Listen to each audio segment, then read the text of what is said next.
Hello everyone. आज हम लोग शूटिंग स्टार कैंडल के बारे में बात करने वाले हैं। इसका ग्राफ में क्या इम्पोर्टेंस है एंड इसका यूज़ करके आप लोग ट्रेड कैसे लोगे। ठीक है, तो चलिए शूटिंग स्टार के बारे में बात करते हैं कि एक्चुअली होता क्या है। ठीक है, जैसे कि आप यहाँ पे देख रहे होगे शूटिंग स्टार कैंडल मैंने बनाया है। ठीक है, इसका ये है आपका रियल बॉडी और ये हो गया आपका अपर शैडो। शूटिंग स्टार में होता क्या है कि जो लोअर शैडो होती है ना, या तो ना के बराबर होती है या तो फिर होती ही नहीं है। इस केस में हमारा लोअर शैडो है ही नहीं। शूटिंग स्टार का रूल्स क्या होता है, जो रियल बॉडी का लेंथ है, ये जो लेंथ है ना, वो इसके हाफ से भी कम होनी चाहिए। मीन्स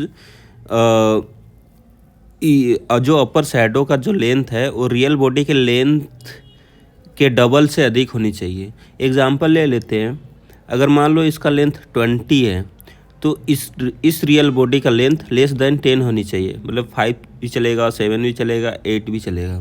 तो ये आपका शूटिंग स्टार होता है। तो शूटिंग स्टार क्या होती है कि जो ये जनरली अप ट्रेंड में अकर्ड होती है और ये ट्रेंड रिवर्सल का साइन होता है। जैसे कि आप इस ग्राफ में देख रहे होगे, ये काइंड ऑफ अप ट्रेंड है जहाँ पे ये शूटिंग स्टार कैंडल बनी है। ठीक है, ये शूटिंग स्टार कैंडल है। अब ये यहाँ पे ये कैंडल बनी, इसका मतलब ये है कि यहाँ से ट्रेंड रिवर्स हो सकती है, बट अभी कंफर्मेशन नहीं है। ठीक है, आपका 60 to 70%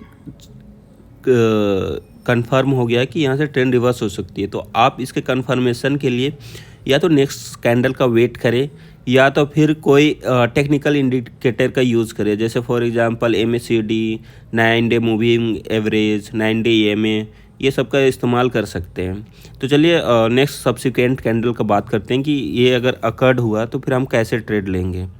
ठीक है,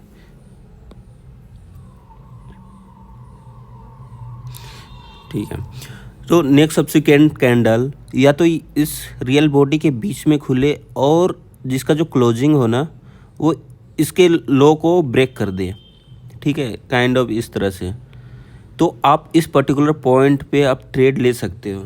तो यहाँ पे या तो 2-3 चीज़ें हो सकती है, या तो मार्केट यहाँ से अप जाए, या तो फिर मार्केट यहीं पे कंसोलिडेट हो, या फिर मार्केट डाउन चला जाए। तो जब ये कैंडल बने तो आप यहाँ पे सेलिंग के लिए आप जा सकते हो। लेकिन अगर मान लो कोई ऐसा कैंडल बन गया एकदम छोटा सा, जैसे स्पिनिंग टाइप या डोजी, ठीक है, तो इस केस में ये हो सकता है कि मार्केट यहाँ पे थोड़े दिन के लिए कंसोलिडेट करे और मार्केट एकदम से ऊपर जाए या तो फिर नीचे जाएगी। तो या तो एकदम से यहाँ पे इसका लो ब्रेक हो जाए तो आप ट्रेड ले लो, या तो फिर वेट करो अदर इंडिकेटर के कंफर्मेशन का। जैसे इस वाले ग्राफ में यहाँ पे शूटिंग स्टार बनी, लेकिन ये वाला जो कैंडल है उतना कंफर्मेशन दे नहीं रहा था। ठीक है, सेकेंड वाला भी काइंड ऑफ डोजी है जो मार्केट में इनडिसिसिव बताता है। मतलब ना तो बायर मार्केट को ऊपर ले जा पा रहा है, ना तो सेलर मार्केट को नीचे ले जा पा रहा है। अगेन आपका काइंड ऑफ शूटिंग स्टार बना, लेकिन जो ये कैंडल बना, ये देखो सबके लो को ब्रेक कर दिया। ठीक है, तो आप इस पर्टिकुलर कैंडल पे आप ट्रेड ले सकते हो सेलिंग का। और उसके बाद आप देख रहे हो कि यहाँ से मार्केट हल्का सा गैप डाउन एंड देन यहाँ से ये मार्केट टर्न बैक हुई। ठीक है, तो यहाँ से ट्रेंड रिवर्सल हो गया।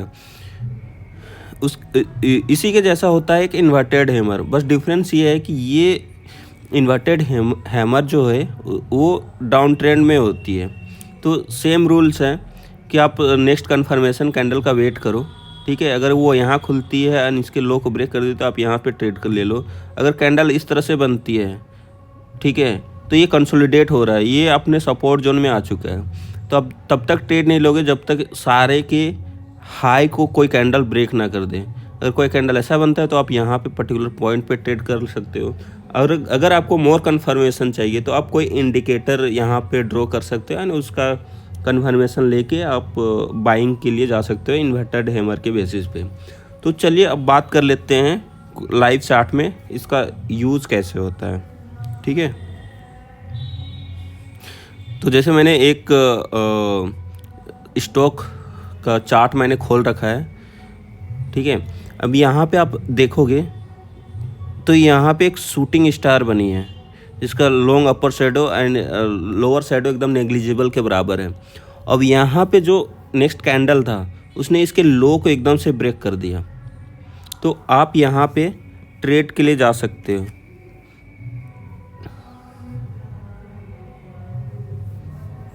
ठीक है, जैसे ये शूटिंग कैंडल था, ये ओपन हुआ और इस सारे के लो को इसने ब्रेक करा, तो आप इस पर्टिकुलर पॉइंट पे ट्रेड ले सकते हो। आप देख सकते हो कि यहाँ पे मार्केट ने यहाँ तक लो लगाई है और उसके बाद मार्केट ने यहाँ फिर एकदम से ये डाउन ट्रेंड में चली गई। तो आप यहाँ पे देखो, मैंने 9 डे EMA ले रखा है, 9 डे EMA कन्फर्म हो गया, इसका लो ब्रेक हो गया, तो मैं यहाँ पे ट्रेड ले लूँगा और जिससे उसके बाद जो स्टॉक का प्राइस था वो डाउन ट्रेंड में चली गई। तो ये था आपका शूटिंग स्टार कि आप कैसे इसका ट्रेड लोगे, इसके बेसिस पे कैसे ट्रेड लोगे। तो अगर समरी की बात करें तो शूटिंग स्टार ट्रेंड रिवर्सल हो सकती है, लेकिन इसका कंफर्मेशन का वेट करो। नेक्स्ट कैंडल देखो, नेक्स्ट 2004 का कैंडल देखो, कंसोलिडेट कर रही है तो सबका लो ब्रेक होनी चाहिए, उसके बाद आप ट्रेड लोगे। अदरवाइज़ 9 डे EMA ले लो, ठीक है, उसे अगर क्रॉस ओवर करती है तो उस पर्टिकुलर पॉइंट पे आप ट्रेड ले सकते हो। तो ये था आपका शूटिंग स्टार।